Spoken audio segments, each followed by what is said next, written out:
আসসালামু আলাইকুম। আশা করি সবাই ভালো আছেন। আজকের ক্লাসে আমরা শিখব বাগধারা। তো চলুন স্বরেয়, স্বরেয়া এবং রস্বই দিয়ে কিছু বাগধারা শিখে নিই। স্বরেয়: অর্ধচন্দ্র, গলা ধাক্কা, অকুল পাথার, ভীষণ বিপদ, অক্কা পাওয়া, মারা যাওয়া, অগ্নিশর্মা, প্রচণ্ড ক্ষিপ্ত হওয়া, অকাল বোধন, অসময়ে আবির্ভাব, অন্তর্টিপুনি, অন্তর্নিহিত মর্ম, অজ্ঞস্ত যাত্রা, শেষ বিদায়, শেষ যাত্রা বা বিদায়, অগাধ জলের মাছ, সুচতুর ব্যক্তি, অল্পবিদ্যা ভয়ঙ্করী, অল্পবিদ্যার গর্ব, অগ্নি পরীক্ষা, কঠিন পরীক্ষা।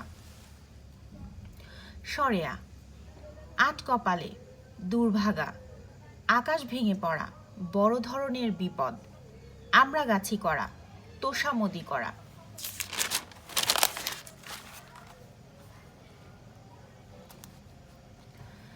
আকাশে তোলা, অতিরিক্ত প্রশংসা, আদিক্ষেতা, ন্যাকামি, আমতা আমতা করা, ইতস্তত করা, আদায় কাজকলায়, শত্রুতা, আক্কেল গুরুম, বুদ্ধির লোপ পাওয়া, আহ্লাদে আটখানা, ভীষণ আনন্দিত হওয়া, আঙুল ফুলে কলা গাছ, হঠাৎ বড় হওয়া।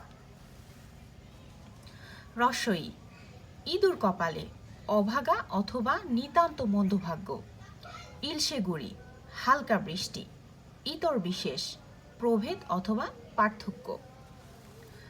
তো আশা করি আজকের ক্লাসটি আপনাদের ভালো লেগেছে।